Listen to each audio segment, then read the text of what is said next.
That's us live. Hello, everyone. Hello. Thanks for joining, mate. Thanks for having me. Absolute pleasure. How you doing? I'm hanging in there. No, just joking. I'm fine. Oh man. So, most people know who you are. You are the Dutch data dude. It's pretty obvious where you got that nickname from. I'm quite sure. But introduce yourself. Tell us who you are, what you do, and all that kind of stuff. Okay, sure. I joined the Power BI team only recently. At least it feels like recently. I've been with Microsoft for almost 15 years. I originally am from the Netherlands, and I joined the engineering team 3 years ago. I moved to the US about 3 years ago, and I joined Power BI only 2 years ago, middle in the pandemic. Have not seen any colleagues. I've been to the office 1.5 days, so I've been working with them for almost 2 years now, and it's like anyway. So that's interesting. That is interesting, yeah. Yeah, it is. Anyway, and I am a PM on the Power BI team, as you might know, and I am very passionate about DAX and modeling, and that's also the space that I own.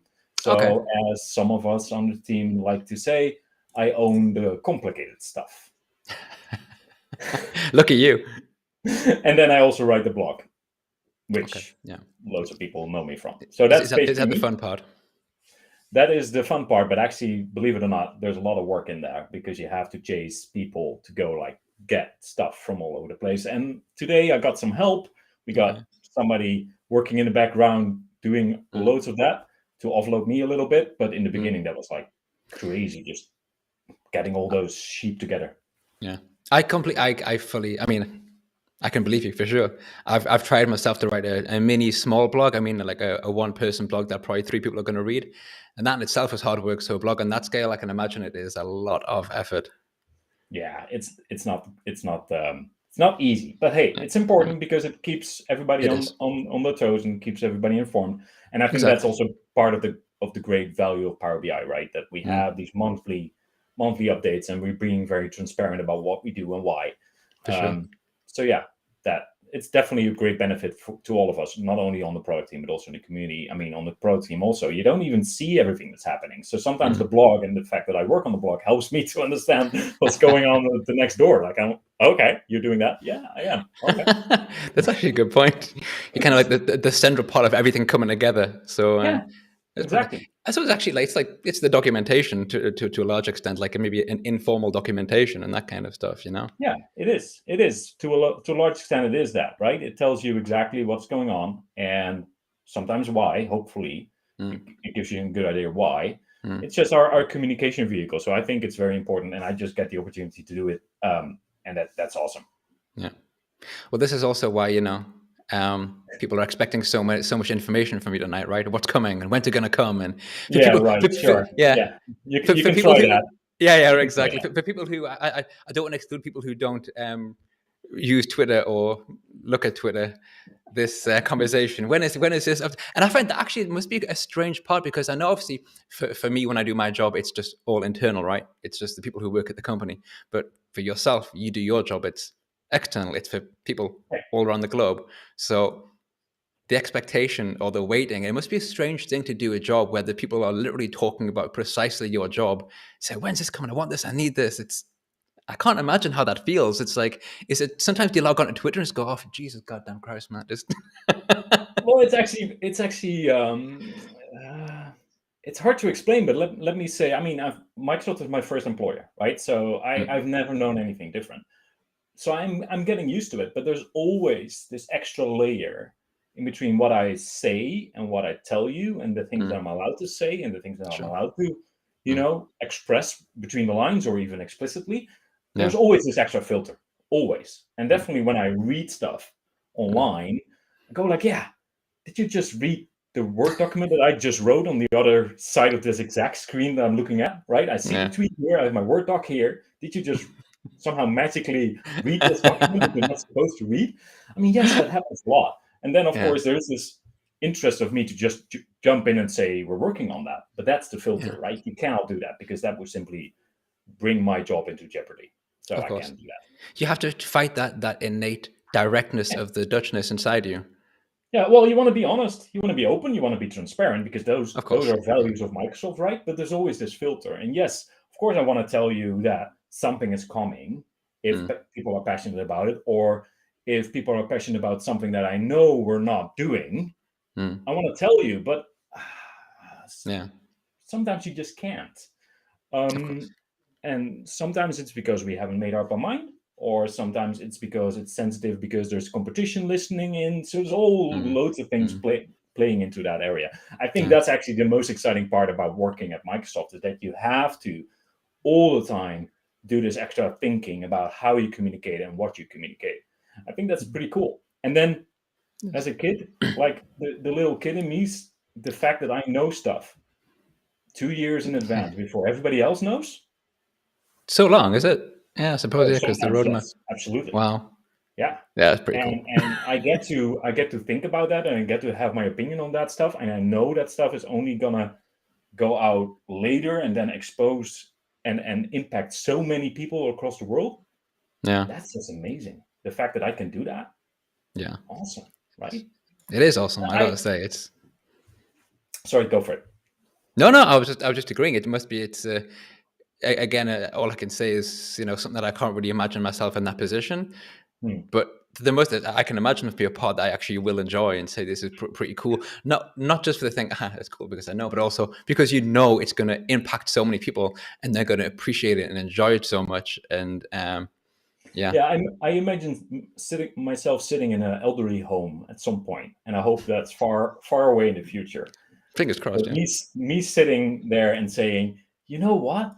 That product, that thing, that little Mm, part of that product of Microsoft that millions and millions and millions of people use, mm, it behaves the way it behaves because I said so. I was there. mm, That's maybe mm. a very childish way of putting it, but that just drives me. I don't think it's childish. I think it's a nice way to feel about your job. That you can feel that way is a Yeah, nice thing. Quite often people feel that they're making maybe not the impact that they want to.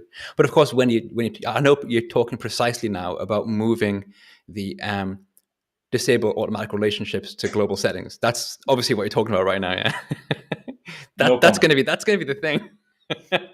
Is that really going to impact millions and millions of people positively? Maybe, but that's not exactly the input I was No. talking about now. Yeah, I understand. I'm just being extraordinarily selfish, mate, you know? And to be honest, if I wasn't so unbelievably forgetful, I wouldn't care that much. But it's a fact is, every time I open a new PBX, I'll say, yeah, okay, and let's just go with the data. And then I get Yep, my whatever 15 tables, and I'm like, oh dear God. yep. I know, and there's a couple of more like that, right? I mean, Come on, I'm just joking. how far you go into swearing at your screen because auto exists again kicks in, for example, just to give another technical one, Because right? what exists? Sorry, I missed that. Auto exist, it's the automatically kind of kicking out rows because for speed, for performance optimization, Okay. while we aren't very transparent that that's actually happening, and sometimes it might show up in weird cases and you go like, why didn't I get the result that I expected? Well, it's because auto exist kicks in. So that's I just didn't know another that. one of those like little things you go like, yeah, I understand it's Okay. there, but sometimes it just hurts me a lot. So that's basically my job as a PM, right? Keeping track of all of that, keeping track of Hmm. all of your opinions on it, keeping track of my Yeah. gripes with the product, Yeah. make a list, and then try to Hmm.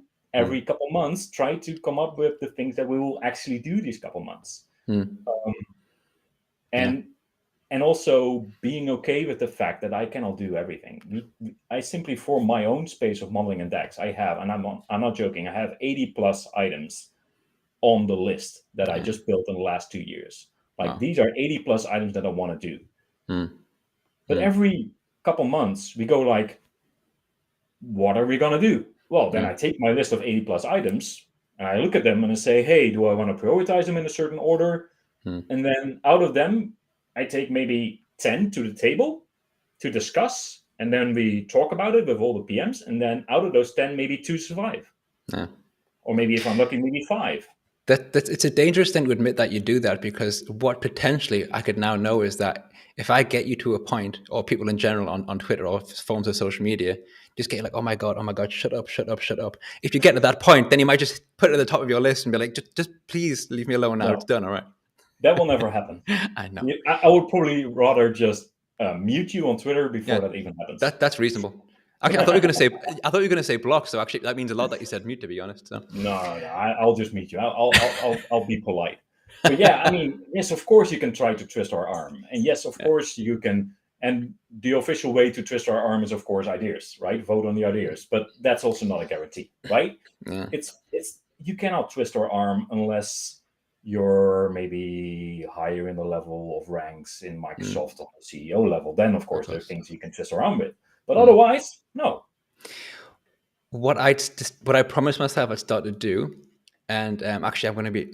I feel quite bad now. I'm blanking on the person's name. The guy who collects the swords and has like a bit of purple in his hair. Yeah, I Matthew. forgot. Yeah, I forgot. I might have rushed exactly. I apologize. I completely forgot his name for a second there.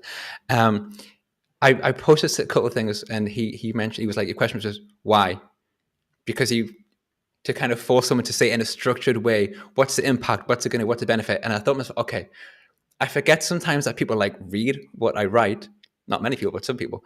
So therefore, it'd be better just to say, "Oh, this is annoying." To actually say, "Okay, this could be this way, and if it was this way, then it would have these benefits." Just okay, don't be inherently negative. Be more like constructive when you write things on whatever you're writing. Just to kind of just maybe is a better idea to do it that way. I'm not sure, but yeah, Right, but we talked about filters just a second ago, right? That we have to yeah, kind of not say everything that we know. hmm, But the same goes with whatever I read. The moment, and Matthew is very outspoken about it, but I do exactly the same. The hmm, moment anybody says, let's take the global for relationships setting, right? The hmm. moment anybody goes and reads out to me on Twitter or I read it, goes like, we really need it. My first question is, why? Yeah, And then the second question, if I can even answer the why, and most of the times I can't, because hmm, the unacceptable answer is because this person said so. That's not an answer, right? The answer should be because it has blah blah blah impact. Okay, right? It saves you 2 hours of work every month. It saves us millions of dollars, or it opens up new opportunities for new customers. That's a good why, right? And then after I know the why, if I can answer the why, my next question is what?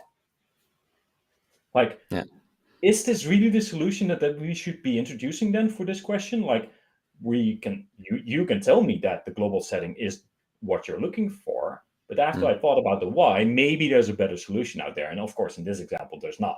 But yes. And then I think Ed is bringing up a good point. Another good why is we should have just done this already. And funnily, we had loads of planning conversations in the team just now, the last 2 days. And a big part of that conversation was, why don't we spend time to just fix the leaking roof? Fix the things that we've been working on, or complete them to make sure that we get to the end result that we originally envisioned when we started with that. No, it's actually, I was going to go to Ed's point as well, because I completely agree. I mean, it's what everyone really does when they start a project, is to ask that question, why? I know I certainly do. If someone comes to me with requirements, you don't just say yes, you say, okay, why do you need these things? And quite often, especially when you're recreating a report that people have used in Excel previously, the question is, do you really need these metrics? Why are they there? Or just because they've always been there? And if it's because they've always had them, so you got to start questioning them. So you question, okay, we're building a new process, we're getting a new ETL, we're doing lots of stuff with your data, we're data warehousing and all this type of stuff. Let's look at your requirements, not just because they've always existed, because we could be wasting a lot of our time, and also prevents you from looking at new things that have been looked at before. So why? Exactly what we do on the product team. This is exactly so you're almost a PM now, right? This is exactly what is happening here in this little room. That's exactly what the process that we go through every day, every second. We go like, why and what, right?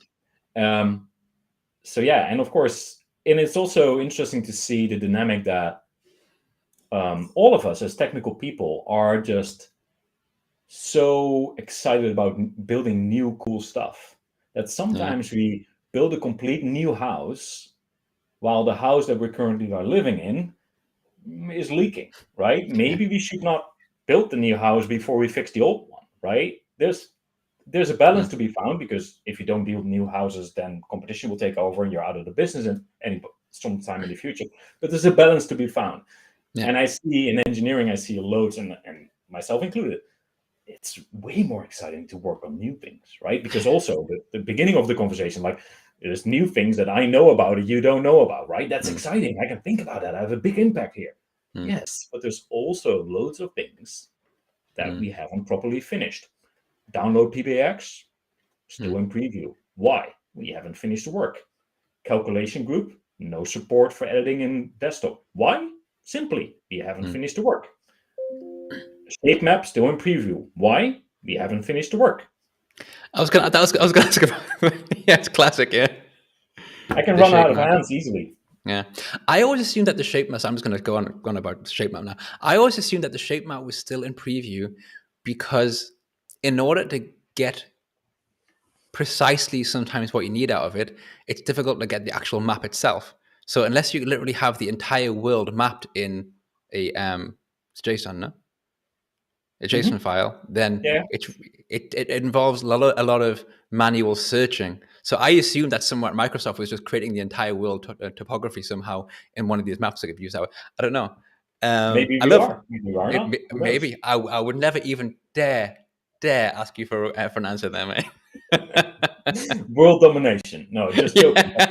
We might, right? And when we do, we might be able to finish this one. But that's just, it's just an example of what I just said, right? It's like, it's way more exciting to work on newer, sexy stuff. But the balance when you are in product management is always like, do I really need the new sexy stuff, or should I really be focusing at least part of my attention on making sure the house is not leaking anymore? And I think sometimes it is easy to get into the new sexy stuff too soon. And either just demolish the house like Google is doing. They just cut things automatically, like it's gone. Like, why? It was great. no, we have a better thing. Well, you think it's better. Or at least make sure that the house is livable, right? And sometimes the house is not livable yet, like calculation groups. It's not livable. Why would we not finish that? Yeah. True. What's like calculation groups in desktop, editing in desktop, right? Okay. You have to install Tabular Editor or some other tool to work with them, which is Mm-hmm. a great tool. I'm not saying it's a bad tool, by the way. It's awesome. Yeah, of course. But it's so powerful. The calculation groups are so powerful. Why wouldn't we just take the extra effort of exposing editing of that in desktop and make more people happy and more people using it? It's actually in the plan to do that. I didn't realize that. I thought it was just not going to happen. It's on the list, of course, of 80 It's plus on the items. list. Yeah. I didn't know. Of So course this it's on the list. see, you revealed something that I didn't know. Obviously, it wasn't a secret, but there you go. I didn't know. Look at that. Obviously, you see a calculation group. Who pops up? Bernard. Yes. Yeah, He but loves of the course that's calculation on the group. list. I would learn about that from Bernard's blog, to be honest. Okay, well, we all learn something. But I mean, you can take any feature that feels half finished in Power BI. You can bet your dollar on it that it's on anybody's one of the PM's lists of things to do. We're keeping track of all of that. I just own the modeling and DAX space. Calculation groups is part of that, so that's why it's on my list. The interesting thing it's just now I'm just getting the things that I've always wondered about, and I think it's unusual. I could be wrong about this, but I think I'm not. That because I put all my measures in a table, right? Or I did before, whatever. I've always thought it's weird that doesn't just like you have to create the table and then create the measure and then remove the column to create a measure table. And the data. Just create an empty table, right? And just add a measure there. Yeah, exactly. So I'll create a enter data, which creates a query, essentially a query. An empty table is what it is. And then I add my measure, and then I delete the column that doesn't exist, and then you got a measure table. But you could have done new calculated table, 2 curly brackets, enter, and you have a new empty table. Yeah, could have done that. Actually, never thought about that. Yes, okay, good. There you go. That's called calculated tables. It's in one of those books that I showed you just before the live stream. Calculate. I see what you mean, right? Yeah. I don't do that. Yeah, I create like an actual static table. Yeah. Calculated tables. I just know that, but it's never used them, to be honest. I try not to use them, I should say. But yeah, I mean, of course, if this workaround of this way of doing it works for you, I'm not saying it's a workaround. If this works for you, fine, do it. I'm happy to often admit that I do things a strange or incorrect way. It's okay. I'm not going to sit here and I'm not going to sit here and try to hide my ignorance, mate. Come on, it would be I wouldn't be a talk if I try to do that. Right. 1 second. Well, let's have it. There's a big comment from Jeff. I'm going to put up, so I'm going to read it. It would be great to create calculation in Power BI, but as PM, there are lots of things you can't do that would likely give a better. Okay. That's a try to get in wrist. I mean, this is of course the question that Will always poses, right? If we do calc groups, what else don't we do, right? So there's this trade-off all the time. There's differently from what people might think, Microsoft doesn't have infinite resources in terms of engineers, right? We don't. We simply don't. We have a finite amount of time every month to work on. So if I pile in calc groups, I have to take something out. So it's like killing your children, right? Which one would you rather keep? It's really hard. It's really hard. I mean, because I love it. It's brutal. I want calc groups editing in Power BI. Yes, I do. Yeah. But as Jeff pointed out and others, there is a workaround. So how important really is it? Right? Yeah. Maybe there's not. Yeah, I would. Yeah, both. Yeah, I would. For me, I would have thought now that because they exist in Tabular Editor and because it can be done so easily and people use it, I actually would have thought that Microsoft would have just said, okay, but then so we won't, because it works then, it works really well, and you can do it for free, right, in Tabular Editor. But yeah, I suppose it's. Let's not forget that there's many IT companies out there with an IT department that will just happily say, nope, you can't install Tabular Editor because it's not Microsoft sanctioned. That is a very good point. I think someone mentioned that before. I think we're actually Jeff in his comment, but I do always forget that because we're quite liberal in my company with that. It's quite okay. There's so many out there that just simply can't, and opening Tabular or opening calc groups for them to something that they could be used could also allow them to be more deeply invested into our product, right? Yeah, so there's also this angle that us exposing editing of calc groups for those kind of people would also tie them deeper into Power BI and make it less, less easy for them to leave. So that's also the other angle. This conversation is now giving me flashbacks to the time where I worked for a company and our Power BI updates were always 6 months behind because they had to get like approved. It was a really huge company, had to get approved by like 3 different ITs, centralized and then down the chain. Good and stuff, I was just sitting there like crying. All these people were talking about this cool stuff, and I was like, "Oh my god, I can do this in 6 months' time." Yep. That sucked so bad. Yes, that's exactly the same. Yeah. I've seen that so many times before, and it's true. But that means that also as a product team, you have to think about those people as well, right? You cannot just keep building new stuff and new stuff and new stuff that they will get in like 6 months, right? You can't just leave something half baked and call it a day and go to the next six things, right? That's not the way this works. Absolutely, yeah. Because it never gets done, essentially. I mean, my experience, if something say, okay, it's kind of half done, it's okay, we'll move on to the next and we'll come back to that later. When you say we'll come back to it later, that means it's never going to get touched ever again for all of the time. Exactly. That's also how this works, right? So when I do my work, I write documents, I write specifications. I was complaining about one of those just earlier this week that I've written a 50+ page specification. Whoa. And as part of that specification, I write milestones. So how are we going to deliver this? So where do we start, right? And it's not about when, but how, right?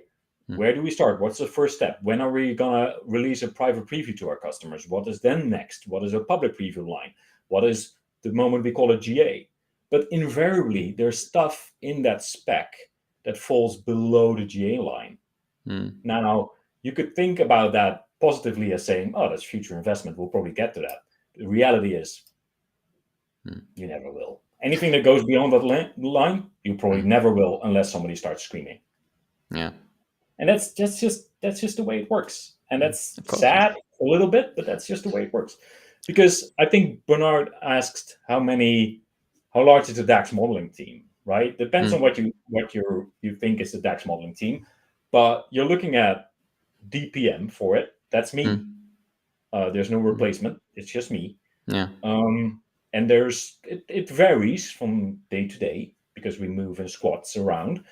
But let's say about 8 max engineers that I can at one point claim as being the DAX modeling engineers. Okay. But also the engineers and their managers have their own opinion, right? They want to move. They want to work on the cool stuff, not on the boring stuff. So I can try to get like 10 engineers to do calc groups and Power BI. I can. I won't get them ever because nobody wants to work on that. Everybody wants to work on this new sexy thing that will release in 2 years. Yeah. Maybe Bernard would help out, I'm sure. So he's written 8, make it 9. Go on, Bernard. Go and make yourself some on the DAX team at Microsoft. And you can just sit there all day and you can be making calculation groups for you. Yes. There you go. Well, you could be thinking about how to add editing for calc groups in Power BI. Now we're focusing on one thing, but that's it's really hard to tell you exactly how many engineers we have because it's changing all the time. Every product goes from a ramp from like little engineering involvement to like huge, and then we off ramp, right? So, for example, the composite models over Power BI datasets and Azure Knowledge Services, right, has been going since December 2020, right? Has seen loads of engineering involvement. I think at the peak it was maybe 6 engineers working on it. Now there's only 2 working on it. Why? Because we're getting closer to completion. So it goes in like a little, Yeah. So that's just the way it works. Interesting. So it's really hard to put a number on how many people work on modeling because it's changing all the time. So people want to learn new things. Engineers want to explore new areas of the product. Exactly. You got to keep people interested in their job. If it's too focused, they kind of get maybe bored. And then when you're bored, you can't work so efficiently and all that kind of stuff. Oh, that's me anyway. Yeah, no, exactly. And that's exactly what happens here as well. Yeah. Right. And that's exactly why people want to work on the sexy things. That's why it's cool to write a 50-page spec, although it's kind of boring at some point. But thinking about that, it's pretty cool. So yeah. The implication there that you have 8 that are like 40. It's not exactly a 10 times engineer, but it's maybe like, I don't know, roughly it's less. I don't know where this notion comes from. I mean, honestly, I don't know. Because we're just human. We all have to relieve ourselves, right? We're not gods. This is true. This is true. We all have There, lives. there are some data gods out there, but not literal Yeah. gods, unfortunately. What are you No, going but to do? it's not. I mean, yes, you have smart people. Hmm. On average, maybe the people at Microsoft are a bit smarter than the average, company Hmm. that builds software. Hmm. Maybe. I'm not even sure it's true. Okay, Alex excluded. Alex is of course a god. Of No, course, but I would mean, never question that. people think that we can change the world with like 8 people. That's not the way this works. Yeah, Right? No. it's expectation. People just see. Of course, there are some companies that are on a pedestal, Yeah, and I think it's reasonable that people put a company like Microsoft on that, especially when it's a tool that you use every day and you of whatever. course. But but it's also good to kind of look behind that illusion and see the truth. Maybe that's what this chat is, behind the illusion of Microsoft. Yeah. Well, I Very mean, good workers, I'm sure, but human workers, as you say. right. It's like in the end we're all humans and we're all working here and trying to do our best, but Mm, we cannot change the world right away overnight, right? So mm, um and our product is being built by humans, and I think Power BI is one of the examples that is very personal, very transparent, and very human in mm, the products of Microsoft. I mean, how many engineers do you know on OneNote, mm. right? Just to give you an example of another very cool product, but you probably don't know anything about how it's being built. Yeah, yeah. So, I'm sorry. I just, people write things, and just as Jeff was writing this comment, I'm sorry to pull it up again there, Jeff. I was literally thinking to myself, I was starting to sing this song in my head as you wrote that comment. It was like, yeah, we're just yeah, humans. Oh, are we dancer? Yeah, it's right there. Also, hello, Power BI. yeah. But we try, of course, and everybody tries. Are we human? Are we daxes? Um, Now we're getting started on the puns. We'll go to puns, and then we'll get back to our rhyming soon. There we go.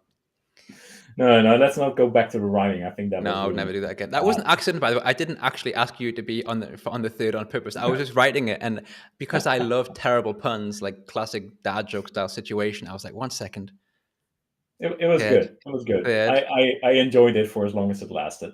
Yeah, that's the reason. It should remain in the tweet and not really go out further than that. It's a very good point. I don't think it has. But Oh yeah, man.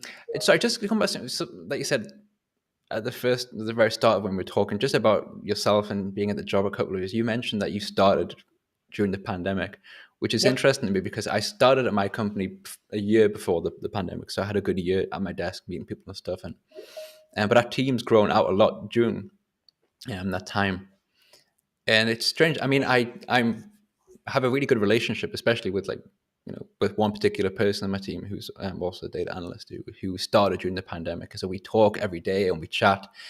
But just today, another guy from my team came around to my house very briefly because he needed to pick up the keys to an apartment. Long story, doesn't matter. But it was a strange thing to see that person there just for that 2 minutes. You kind of forget the difference between a normal conversation to sit to just see someone without a screen. How is it like? How do you feel? I mean, do you feel? I'm sure you feel at home and happy with the team and stuff. But what is? I'm just curious as to how you feel about that because I've never been in that situation. I mean, it's part of the role of a PM is also to build a good relationship with engineers, Hmm. right? As I alluded to earlier, those engineers are not like some people think that engineers are just robots that you can just throw something to and they will just do it, right? Yeah. No, that's not the way this works. They have an opinion. Yeah. They want to work on cool stuff. So Hmm. what happens if you don't have a good relationship with engineers that you need to work with? Hmm. They would rather work on the other PM's idea because they have a better Hmm. relationship with him or her, right? Than with you because they don't know you yet. And Hmm. that definitely in the beginning of just joining this team, that was really hard for me because Hmm. of course, I'm not the only one, but part of my work is convincing engineers to work on my project, right? So I can want to build something very cool, like I don't know, let's take the cow groups example, right? I want to build that. If I Hmm. want to, I need to get engineers for it. So Hmm. that doing that remotely while you just see this part of a person, that's really hard. That's Hmm. really hard and really weird. Hmm. So you have to try to build a relationship with those people very fast. But over this medium, it's really hard to do that. Hmm. So yeah, I mean, dark mode, for example, is another one. right? I would love to get dark mode. I would never use it personally because I hate dark mode. But hey, I would like to get dark mode on desktop. Is it cool enough to work on? Loads of engineers think so. But there's Engineers also do very love little dark mode, yeah. So So it's like how do you convince people to do that? Doing that over over video conferencing this way, it's just not easy at all. So we tried, there's things you can do with social hours and little games to get to know each other. Sometimes it works, sometimes it doesn't. Really depends on the people that are involved. One of the things that I loved actually during the pandemics, we had a system. We called it Power BI Coffee, Power Coffee, something like that, where you could basically sign up internally, leave your email address, and then randomly you would be linked every week to somebody else and get a calendar invite to that's have quite a cool coffee idea. there. Yeah. And that was pretty awesome because you get to meet loads of people like that, and you get together like a one-on-one talk to learn a little bit more about the person, right? I think that definitely helps, but it has been crazy. And I actually joined the team because Will was hiring, and I moved to the same town where Will lived. I didn't realize that. So the way this works is that over here near Seattle, you of course have a mailing list for Microsoft employees interested in topic X, right?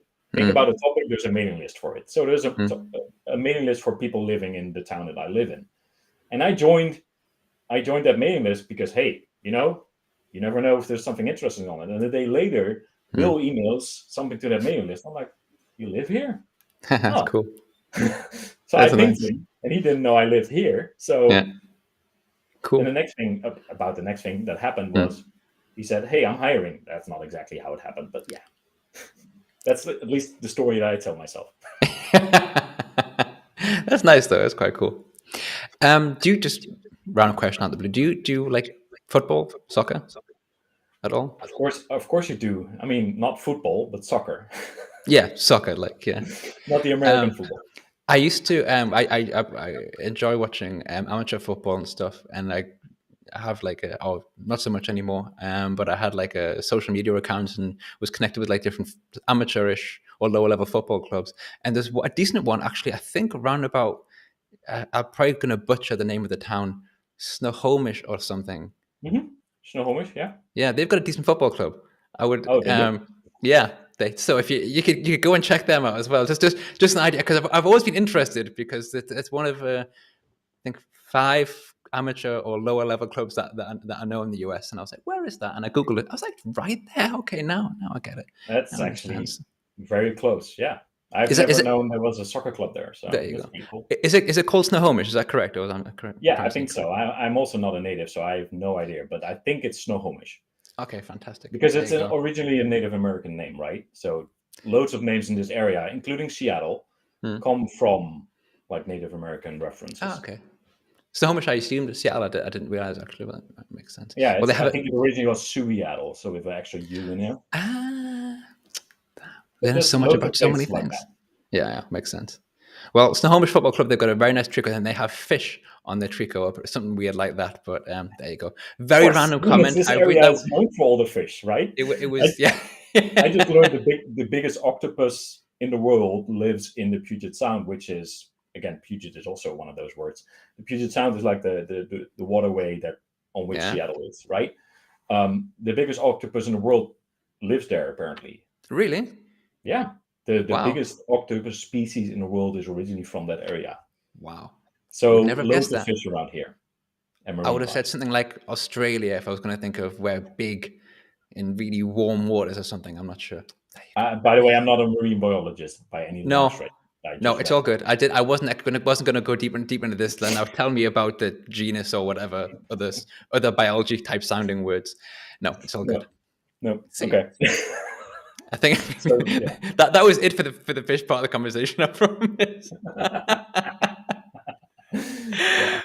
Oh man! So what actually took you originally to the US, if I may ask? Because I thought you'd actually moved there for your job at Microsoft, but you said you were already there. I did. Well, I worked at Microsoft before. Oh right, of course. So you said that at the very start, of course, idiot. Yeah. So basically, what happened to me is, what happens if you work in the field? the field, that means basically anything outside of Microsoft engineering. Mm. I'm oversimplifying things, but it basically means I was in the field. I was working in the Netherlands, so that we only sell and support stuff there. What happens is you get exposure to the people working on the product, but you're just one of the voices of many, right? There's like 80,000 of us in the field, and we all just shout, and your opinion is probably somewhere disappearing in somebody's drawer somewhere, never to look up again. Yeah. And I was being Dutch, I was pretty outspoken. I was pretty opinionated. At some point, somebody who is also a Dutchman, he said to me, "You know what? If you know exactly what is going on, why don't you just come here and do it? Why don't you just help me make those decisions if you are so opinionated about them?" Right? So he basically told me, maybe you should think about doing this exactly and moving here and taking on the challenge, right? If you think you know what you're doing, then come here and do it, prove it. So that's cool. how I ended up here. And it's also just a big roller coaster, that the fact that you can just do this, right? Yeah. The fact that, I mean, I lived in the Netherlands. I was happy with my little backyard in some suburb, which was mostly concrete. There's a couple square meters, right? And now when I look this way behind you on the screen, I see mountains. I see a forest, part of which is mine, in which I built my own trail during the summer. Wow, that's so cool.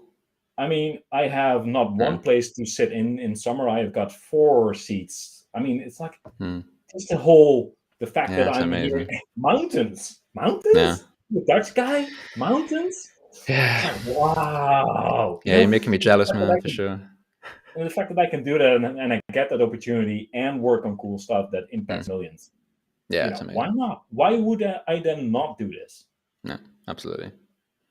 So that's just awesome. I moved to Berlin in 2006 from some northeast England, and I'm from a coastal town, but obviously coastal is northeast England, so it's cold coast, which is obviously, not obviously, but actually is my favorite sort of coast. I mean, I don't like the heat, so I like to go where it's cold and I take long walks in the cold. But Berlin, it's a great city, but around Berlin, you don't really have anything in the way of anything particularly pretty. There's no coast, there are no mountains. It's very well, it's Northern Europe, so there's no mountains. I really miss. I mean, in England we have mountains, but we have like big hills. Even that's something, Right. And we're planning a holiday in a couple of months to go to the south of France, and there you have mountains and coast. I'm like, oh my god, that's amazing, mountains and coast. Yeah, it's a great combo, right? Yeah. No, I mean, probably the hills that you experienced when you were younger in England, I would probably still call them mountains, because I'm Dutch. So to me, anything that goes a little bit like this is exciting. Yeah. I remember I had a holiday probably a long time ago. Me and my wife, we hired we owned a very, very small converted camper van, and we drove from Berlin up along the north coast, and we went to Netherlands. We went to, and I was thinking, I didn't actually realize it could get more flat, but it got continually more and more flat. I was like, this is incredible. When you're halfway through the country, when you go east to west, about halfway you go under sea level, right? So about 40% is under sea level. All right, because of all the dikes and stuff. Yeah, true, crazy. So, we went to a small town called Hoorn, Hoorn. Very pretty. Mm-hmm. It was nice there. Yeah, it's nice. I would never live there, but yeah. No, it's tiny. You wouldn't like. No, I know it's nice. I don't necessarily miss the Netherlands in such a way, but it's just the nature. I mean, it's just a big roller coaster to pack your stuff, to move to another country. You learn so much about yourself, about your family, about your friends. You learn a lot about yourself and your partner as well. And the fact that I can just do that, I have the opportunity to live in this part of the world, or any part of the world that's not where I grew up, and then combine that with an exciting job. I mean, I'm just blessed that I'm able to do that. I know there's loads of people out there that aren't as blessed as I am, and I'm just grateful for that. And we'll see how long it lasts. And, if my time is up, because maybe I start missing having no mountains. Maybe I start missing the Dutch coast. Who knows? I don't think so, but maybe I will. then we'll Yeah. see. We'll Yeah. see, and then we'll move back, and then we'll see what I'll do. I'll just disappear from the stage again, like I appeared on the stage 2 years ago in the Power BI stage. You're gonna do a whole Kaiser Sose thing like that. He's gone, right? Like poof. Done. Yeah. Oh No, man, nothing is forever, but that's very philosophical. it is. It's quite deep, but it's you're talking about people not being gods, and data's are engineers are people as well. Data engineers are people as well. So you're clearly quite a deep person, mate. So it makes sense that. I'm just having fun. No, it's. Oh man, Anyway, love it. Love it. I was just going to say, we're kind of getting towards the end. I was reading your blog before, by the way. I had your blog open, uh-oh, and like uh-oh, say again. uh-oh. I've been No, not it's been very fantastic. active there, but No, I mean, you're about as active as anyone with for the full time job, right? It's tough. The first thing, the first was like why is the uppercase lowercase of my text changed in Power BI? Why? And I was looking, and I was like, did it? I've never encountered this before. I was like, okay, this is really interesting. I've never ever seen this happen. So really cool. So you know. I just wanted to mention that because I'd never encountered this completely. So what happened in that case is that actually there was a customer who complained about this, and I got the fun job of understanding why, and then working with the engineer to making it better. Hmm. And then I wrote, I basically thought nobody's ever really wrote down why this is happening. So first I wrote a blog, and then the second thing I thought is why not just include it in the official documentation? So if you now go to the documentation, you also see that exactly the same text from the Huh. blog is in this official doc. I just, Very cool. I wrote the WordPress Hmm. on my blog, then I copy pasted that. I went to GitHub and I copy pasted that text. I made some small changes, but Of course. in general, Yeah. exactly the same example, exactly the same images is there. Nice. And that's how easy you just update the docs. But I like doing that because I was like, Hmm. people never thought about this, Hmm. probably never considered doing that, and why this is happening. And if that way I can relieve our support system, Hmm. so people can find a reason why, so they don't have to go to reach out to support and they know how to fix it. For sure. That's an extra plus, right? Yeah. It's an amazing experience when you notice some behavior and you want to have a look, and then you immediately go to documentation and it's explained right there precisely why. It's such a time saver, and it makes you realize that you don't have to waste your own time trying to fix it. It's just I had That's the goal. experiences like yesterday with Deneb. Actually, I was looking at cross filtering, and I switched on the cross filtering. I have to switch it on within the visualization, and it immediately changed the behavior. I was working with the color filtering Hmm. and transparency fading, and I was like, what am I doing wrong? And I clicked on the link, and I said, and it went straight exactly to the point. Of course, the link to the point, and explained precisely why it was. And I said, oh, that's Yeah, fantastic. Just saves me yeah, so much time. I don't know, because of course with Deneb I'm still very much learning, sure. and I would of course the first thing I'm gonna doubt is me, right? I'm doing it wrong. I've got to change some of my code. It's a very nice thing. But Documentation. No one wants to do it, but it's very important. it's hugely important, and I think good Yeah, quality documentation is writing good quality documentation is a skill, right? it is for Um, sure. Yeah, and people like I don't know if you follow her on Twitter, but Maggie Sparkman, I think it is. she's one of the documentation goddesses, I think, at Microsoft, and I'm Yeah. just she is working on the Power BI docs, and there's more, but not all of them are on Twitter. But they can turn a piece of text that was horribly written by a half-baked engineer like me and turn it into something that actually makes sense to everybody else. Like Yeah. that's just amazing skill. I can write down the factual technical things, and of course I'm supported by engineers to help Mm, me, really understand that. But then transferring that to something that's easily consumable, easily understandable, if you're just blindly dropped into this topic, mm. that's an actual real skill that I don't really possess. So that's where I lean It's on hugely Maggie and important. others. Yeah. Yeah, I mean, they take that technical input and Mm. they convert it into something that really everybody can understand. Yeah, which is So yeah, for me that skill is huge, because often when you're reading some you can always see it written by someone, and you have to try and understand that person's logic as well. But if you can write something that is easy for many people to understand, or explains it in a really clear way that is no, it's an awesome thing to have. And Yeah, yes, and Mikey is that on Twitter. So yes, I do exactly. follow her. Give Give her a her a follow. She's follow. awesome for Awesome. sure. I mean, she's great, and the whole team is great. Hmm. But and I think that also is very important for us to realize as product owners, is that your product can be great, but if your documentation sucks, it's still a bad product. And as part Yeah. of developing cool stuff, it's easy to forget about the documentation part. I mean, Hmm. every day, just yesterday as well, I won't go into details, but yesterday, literally, we said, like, have we ever written this down? No, we've never written this down. Hmm. That's crazy, because people would want to know that this is happening. Yeah, Hmm. maybe we should. Okay, let's talk to the docs team and make it happen. But Hmm. there's like very basic things like, how does Power BI even work? Have you ever considered how Power BI works? What does it do when you launch Power BI Desktop? Why does it create an analysis services process? Why does it Hmm. need that? Hmm. In what order? How does those two communicate? Yeah. We've never written that down. Interesting. Really interesting. Yeah, I just one thing I'd like to bring up that I know we're over time. Do you have a few more minutes or? yeah, sure. Okay. Someone mentioned, I forgot who it is. Who else is using hybrid tables 24/7? I'm not, unfortunately. I'm not. I haven't looked at them. I don't have access to hybrid tables, I believe. Premium product, no? I think so. Yeah, I Don't don't you have. have access to premium? What's this? I need to get myself some PPU. Well, that's Uh, exactly the problem. I'm half joking, but this is also a good example.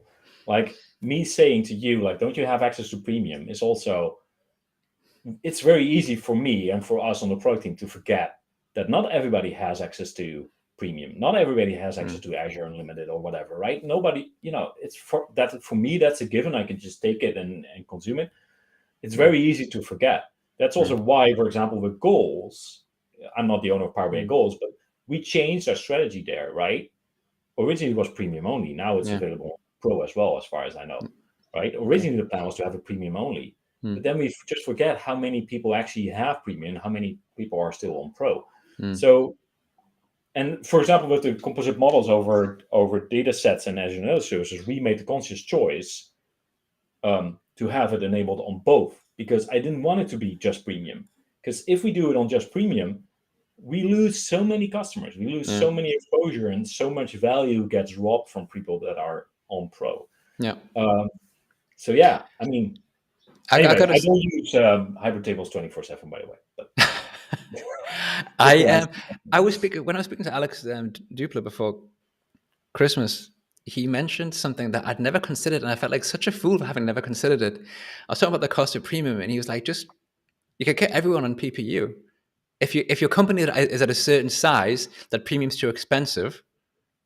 Like, Yeah, if you put everyone on PPU, it essentially doubles the price, right?" yeah. And I was like, that is a good idea. I never thought about that. So that's one of my goals to get everyone on PPU because it would be great. Or at least, a significant number, people who you could definitely say these people would benefit from having this tool. It's a great So how thing. many people is that in the company? How many can I write you down for here? Oh, the checks in the post, right? Yeah, exactly. Like, hey, Oh, I checks, love it. checks. Another thing that is completely moving back in time, right? I mean, I remember my parents using checks, right? That's what I remember. And then Ah, when I came to the point that I owned money, yeah. checks were a goner over in Europe. Then you Yeah. move here, and suddenly I own a freaking checkbook. Still, I haven't seen the checkbook. And are you serious? You own a checkbook? Yeah, I Oh, do. wow. That's mad. And I have no clue how they work. So every time I had to fill one out, I had to ask the person that I needed to fill it out for to That's say, hilarious. what do I do again? Like, oh, I write the number here, and then Oh, I remember my first bank account when I was a kid had a checkbook, and you had they had the stub part, and you had to fill out that one part so you could remember what you spent that particular check on or something. I mean, I think that the banking system in Germany drives me crazy because it's not particularly well digitalized, and there's still loads of paperwork and stuff. And but welcome to the US. checks and there are so many shops, and also in Berlin, or in Germany, I should say, but Berlin's my experience, where you can't pay with card. Like you can go into a restaurant and it's just not possible to actually pay for a meal that might cost whatever, like 80 euros. You can't use card. You got to use cash. Oh, cash only. It's like, you crazy or what? Yeah. So that, That's of course. I mean, you pay for everything here with card, right? I don't have any cash, never. I just use card. I'm jealous of that, I gotta say. But yeah, the checks are really like, what the heck? How does this even work? It's crazy. It's like floppy disks. I'm pulling this up because it's, look, she's right. It's like floppy disk, but I really love the typo to flippy disks. Well, it should be clippy disks. Yeah, right. Can we just invent clippy disks? Oh, clippy disks, love it, fantastic. But it still happens a lot. But yeah, how did we get to this topic? I can't remember anymore. Sometimes I go off my random tangents and we're like, oh, now we're talking about fish. Now we're talking about checkbooks. It's just the way it goes. I'm sorry, mate. That's okay. That's totally fine. I mean, it's just one of those things that I really enjoy about the opportunity to live in a different country. You learn so much about how things work differently, right? There's things that I took for granted over the Netherlands that worked fine. Yeah. Like I can easily transfer you money and it's there in seconds. Right. And now things work differently here. I have a checkbook and I cannot easily transfer you money. Even if I know your bank account number, I can't. I will have to go through a third party to make it happen. And it will probably take a couple of days, for example. But there's other things that are way better over here. Of course, now I'm struggling to come up with a great example. You'll think of one, I'm sure. than in the Netherlands, right? I mean, yeah. So the strange. I mean, this is a negative thing about Germany, and there are, as you say, there are. I think you remember the negative ones more. You just do.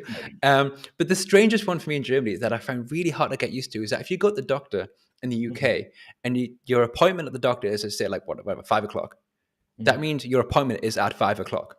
In Germany, if you go to the doctor at 5 o'clock, it's somewhere between 5 o'clock and whenever the doctor has time to see you. Like I would expect Germany to be very punctual. It's only the doctors. Everything else is, but it's really strange. On one occasion, I remember that I had to go to a doctor for like a specialist, and the person said, "This doctor doesn't even take appointments. Go there, you take a number from the machine, like you do it like a whatever, a deli or something." And they said, "Take a book." I'm not joking. I waited for 4.5 hours, man. It was insane. It's not you. That's an extreme example, but that's whatever. Well, one thing I learned here in the US is that if you go to a doctor, there's loads of paper involved all the time, and every time you show up, there's a paper to sign, a form to fill in, even though they already have all of that information. I mean, every time I go to one doctor, like the same doctor, every time they ask for my address and my name and blah blah blah, my age and my date of birth. I'm like, dude, you have a system. That already can tell you that. I can improve the system. Okay. So what I started doing, I show up 20 minutes early to the appointment because then I have time to fill in all the forms, and then I know by the time my appointment actually is that I will be ready. There's no excuse for me to have a delay. That's extreme efficiency. I like that. That freaking all that documentation that people in the US will have to collect from you, it's just annoying. It's like completely. And I know why. It's legal reasons and claims and stuff. I get it. But it's like, how many times do you have to have my name? You already have it 20 times. Why do you have to have it 21st time? Right? Like, oh man, look, I've only brought this comment up by Chris because it's actually something that plays on my. It's strange to me as a person who's been to the US once in my entire life for 1 week on a holiday. It's strange to me that I know about Girl Scout cookies and also the names of some of them. I know that there are Thin Mints, and I know there are things called Do-si Do's. And because of watching stuff like The Office, the US version of The Office, and I know the people don't like these ones, and people do like, how do I know this? It's just like information that just gets fed to me through like media. But isn't it because of the movies? Because that for me was a real. When I first went to the US, and especially when I started living here, I realized that the things you see in the movies is the way it actually is. It's not a movie set. Like. The streets look like that. Of course, there's movie sets, but the taxis look like that. It's not for the movies that everybody suddenly decided that all movies from Hollywood should have yellow taxis. No. That's the way they actually look. And there's loads of things in movies that go like that you think, oh, this is just the way it's done in the movie. At least that's what I thought. Yeah. But no, that's the actual. So maybe the movies are So as close as you interesting. get to living in the US Yeah. without actually living in the US. Yeah. Um, Love it. It's but really interesting. it's. I mean, the whole school bus thing, right? That's also Yeah. strange, completely weird to me. I Do they mean, still exist? yeah, this morning. This Wow. morning I had a mother drive her kid, and I kid you not, 50 meters, about 300 yards for people that use a weird system. 300 foot, by the way. 50 meters to the bus stop because it was raining. Mm. I freaking biked Oh, about 30 minutes to school every morning, man. unless it was completely snowing and it Mm. was, like slippery on the road. But other than that, Yeah. rain, shine, doesn't matter. Yeah. Interesting. People here in the US, in my mind, and this might be a bit offensive, are pretty lazy. Pretty lazy. I'm saying nothing. I can't comment. I have no experience, so I'll leave that comment all with you. Can some 1 second? 1 second. I just popped up, and you sometimes I'm really bad at seeing comments, but sometimes you just see them and they catch your eye. Can someone please explain pickle in a pouch? Pickle in a pouch? Isn't that like a wrapped pickle in like dough? I think so. Isn't Is that? it? I think so. I still don't know what a corn dog is. That's a strange thing to me. That's a hot dog in a corn bread type thing. Oh yeah, and it's on a Yeah, stick, as far as right? I know. Yeah, maybe you can have it on a stick. Why not? That's so You interesting. can put anything on a stick. I mean, That is true. you That can is also true. fry pickles, right? That's another thing that I found here. Fried pickles. I've never heard about them. I mean, I suppose in Scotland they have deep fried Mars bars and stuff. So Hey, we you can all deep fry anything. I had deep fried butter over here. deep fried butter. Yeah, never doing that again. By the way. No, that sounds gross. Don't do that. Yeah, it was not good. It was not good. But yeah, I mean, and I miss loads of stuff that people find really weird that I used to eat, like herring, like raw fish. Yeah. Okay. That's a treat to me, Yeah. right? I miss that, right? And then when I get it, Mm. sometimes they're available here Mhm. in supermarkets or a special supermarket. I get that, and people go like, "You're gonna eat that? Like really? Like that? Mm. Yes, I am." Mm. But What is also, that? pickle in a pouch is a single pickle in a bag that you can take with you. Well, because someone said, looked at the pickle and was like, how can we make this pickle more mobile? Why? what, what if it's all right? Let's go back to the first part of a conversation. You're looking at this. Why? Why would you do this? Yeah. Why? Oh man, But that's also the obsession fantastic. with having coffee cups with you all the time. There's almost nobody that I see that is native from Mm, US or was born here, mm. right? That walks without a coffee cup. I mean, I have perfectly good coffee at home. I can walk 2 minutes to my home and have a great cup of coffee. Fine. Yeah, I don't that's need an a interesting freaking thing. coffee cup with me all the time. Yeah, It's almost like it's your lifeline or your blood vessel. You have to yeah. keep it warm and beating, otherwise you die. Mm. Yeah, that's Anyway, bizarre. coffee cups. So, Ah, hey, how love it. many of those things can we talk about? There are so many, right? So let's just make a list. Maybe it's like your list of 80 things that you want to you want to get through. Yeah, I mean, I never told you what the 80 things are. So, for all I you know. know, it could be gripes with me in the US. That's a good point, These are actually. things that are annoying that I want Yeah, to fix. the But no, they're 80 really issues about and out there. 80 like life issues in general, right? Oh man. I Oh mean, and calculation groups are life, right? well, I mean, Bernat would definitely agree with that. For somebody like Bernard, it Yeah, is life. yeah. So yeah, And let's be fair to Jeff. Also, measured driven data labels are also alive. whatever. All right, mate. We'll end on that because it's been a much more than the 45 minutes that I promised it would be, and I'm sure you're a very busy person. It's been extremely good fun. I enjoyed that chatting about Power BI and fish and all those other weird things that somehow came up. Thank Let's you do for it again everyone sometime. yeah, thanks to everyone who got in chat, got involved in the chat, asking all the questions and answering questions, especially pickles and pockets and that kind of strangeness. I learned something today. I've learned something as well. I always learn something. It's always something a bit weird as well. There's always one thing weird, and pickles and pockets will, yeah, that's up there for sure. Yeah, All right. absolutely. Thank you Cool. very much, everyone. Jeroen, thank you very much for joining. Everyone for the chat. See you next Thursday. Oh, next Thursday it's Daniel from Deneb, so that'll be good fun. We'll be speaking. It'll be Deneb heavy next week for sure. Awesome. Cool. Take care, everyone. It was good fun, and See you all.